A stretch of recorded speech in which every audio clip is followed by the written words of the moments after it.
Hey, this is Bill Wynn, and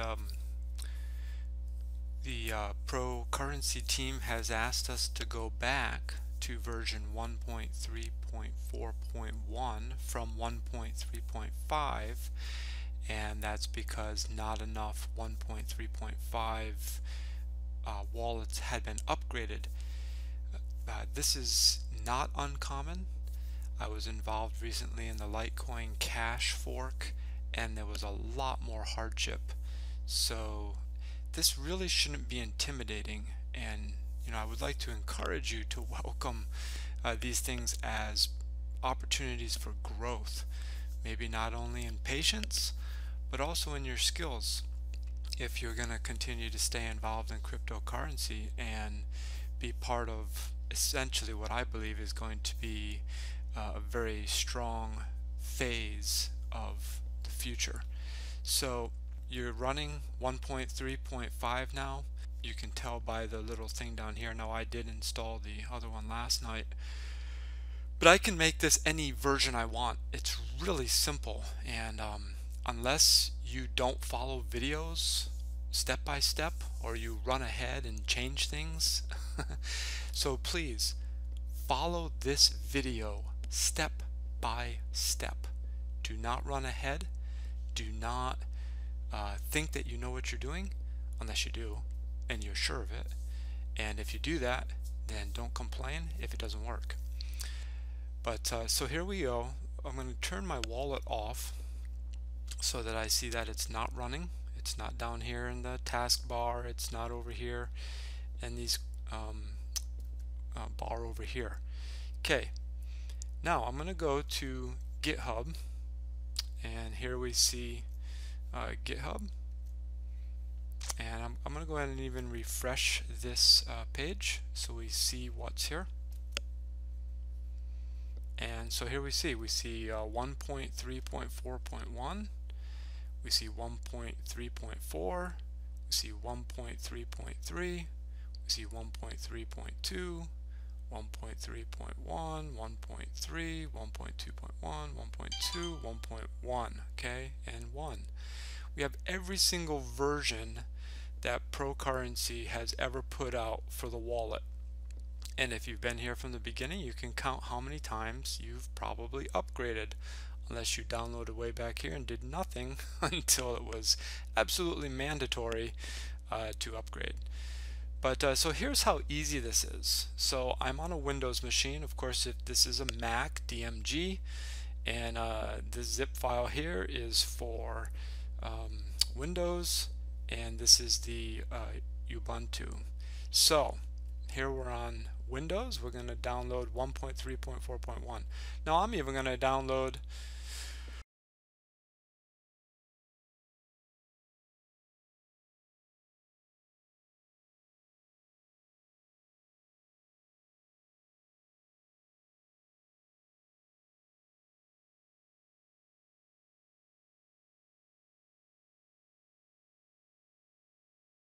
one point 3.3, okay, because I just was on 1.4 point whatever, whatever. So here I'm going to download 1.3.3, and hey, watch this. I'm going to download 1.3.2, and hey, why not even download 1.2.1? Okay, so you see here I'm downloading 3 different versions of the wallet, and once those are done, I'll be back. Okay, so I've downloaded all 3 of these wallets, and here's a step that I do, and if you're gonna receive any support from me in the videos that I make, I really do suggest you do as I do. That's not you have to believe that's given in the completely right spirit. Although it sounds kind of weird, right? Anyways, so we're gonna take these.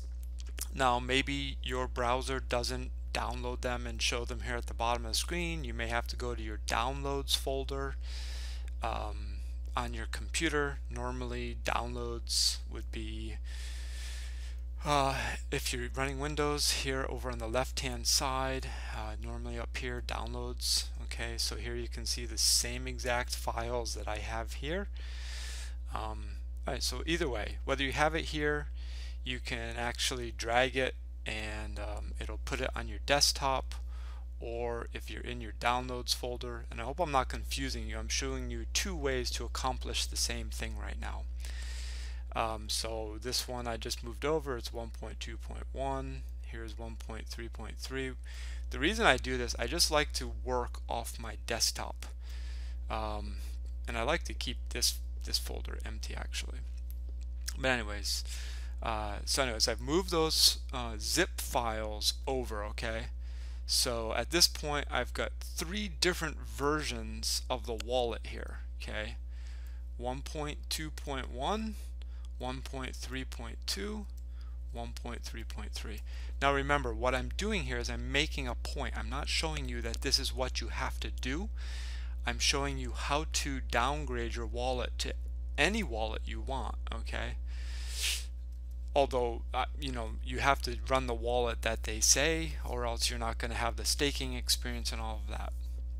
But I also want to just kind of try to help you understand how the wallet actually functions. So here we have 1.2.1. A lot of people make the mistake of double clicking this and then seeing this folder and running their wallet out of this folder. Okay, and when they try to run their wallet out of this folder, they get an error. So let's actually try to do it. Okay, it's not even going to let me do it. Actually, I guess it would if I click run, and what I should end up with is some kind of an error. Why? And here you see, I've seen so many people share this error with me, and I know exactly that they have not followed the video. So, okay, it's not going to work. Why? Because what I'm seeing here is still inside a zipped folder. Okay, so when I double click, I'm actually seeing inside the zip file, which you can't run software out of a zip file. So what I have to do is I have to take that folder, and I can either copy it out here to the desktop. You see the zipper on this one? Okay, and you see this one, it's open. So this is the contents of this. Okay, here's another way to do it. 1.3.2, turning into a computer class, but hey, learn something every day, right? So this one here, I'm going to actually right click on, and I'm going to go to extract all. Okay, and it says, where do you want to extract it to? Sure, that looks like a great location because it's on my desktop. And here's the folder that it's going to be put in. So I click extract. Same process, just a different way of doing it. Okay, so here's that version, unzipped. Okay, and then I don't know, for whatever reason, I just like clicking and dragging out. So I'm doing the same process as extracting it from a right click, but I'm just dragging it out of the zip file. Okay, so now I've got three different versions of the wallet, plus I've got the right version we're supposed to be running, 1.3.4.1. What I do at this point, I've seen some people's desktops, it looks like a rat's nest. Maybe that's the way you function. I like to stay as clean as possible so I don't have to hunt for things. Time is too great of a commodity. So what I do now is I take these zip folders, because they're irrelevant and I can always download them from GitHub. I take those and I put them in the recycle bin. Okay, now here's 1.3.3, here's 1.3.2, here's 1.21. They all have something in common. They all have this Qt file right here, an executable file for Windows operating system. If I double click this, it's going to run the wallet. have to go through adding it to the firewall. The firewall is essentially a wall between your computer and the internet, and it allows certain programs or software to communicate through this wall to the internet. It blocks, so if you have a virus on your computer, that virus is blocked by the firewall, so it cannot report sensitive data out to the internet, and someone will pick it up on a server and steal your identity. The firewall is part of Windows operating system. If your wallet doesn't work, it's possible that you have another software program like Norton antivirus or any other firewall. Okay, so I'm going to allow access. Okay, so look, I have the wallet, and look, I'm running version 1.3.3. I don't want 1.3.3, but there's the example. Alright, here's 1.3.2. Same thing. If I open this wallet up, here's my Qt file. I'm going to double click it. Here's my wallet. I have to actually allow this one. 1.3.2. Different wallet, just right there on my desktop. There, done. And here, one of the older ones, 1.2.1. Open it up, double click the Qt file. Okay, 1.2.1. So there you see, I mean, literally all I did was downloaded.